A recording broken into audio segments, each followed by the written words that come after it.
আসসালামু আলাইকুম বন্ধুরা। আজকে আমি আমার অতি প্রিয় সম্মানিত সৈয়দা রাজিয়া সুলতানা সিম্মা আপুর লিখিত মা কবিতাটি আবৃত্তি করার চেষ্টা করছি। মা, প্রথমে তুমি আমার অনেক আদর ও ভালোবাসা নিও। আমি জানি তুমি ভালো নেই মা, তোমার অনেক কষ্ট হচ্ছে। আমিও ভালো নেই মা, তোমার অভাব আমাকে কুঁড়ে কুঁড়ে খাচ্ছে। আমি তোমাকে কখনো বুঝতে দিইনি কতটা ভালোবাসি। তোমার কষ্ট হলে আমারও কষ্ট হয়, মনে হয় এক দৌড়ে তোমাকে জড়িয়ে ধরি আর বলি, মা গো, তোমাকে ছেড়ে থাকতে আমার খুব কষ্ট হয়। তোমাকে দেখতে, তোমার কাছে যেতে মন কেমন করে ওঠে মা।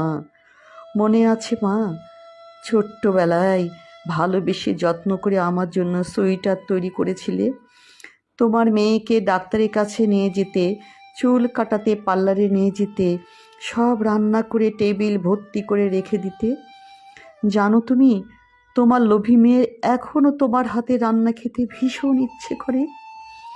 তোমার স্নেহ ভালোবাসা এত বেশি, আমার মনে হয় তুমি পৃথিবীর শ্রেষ্ঠ মা। আমি তোমাকে প্রতিদিন ফোন দিতে পারি না, কিন্তু প্রতি মুহূর্তে তোমার কথা মনে পড়ে মা। মহান আল্লাহর উপরে বিশ্বাস রাখো, তুমি দ্রুত সুস্থ হয়ে যাবে। মাগো, তুমি ছাড়া তোমার মেয়ের যে কেউ নাই মা। আমি সুস্থ মা চাই, যে মা ছুটে আমাকে দেখতে আসবে। তোমার মতো এত ভালোবাসা কেউ ভাসে না মা। ও মা, আমার যে খুব ইচ্ছে করে তোমার চরণ দুটি বক্ষে নিয়ে রাখি।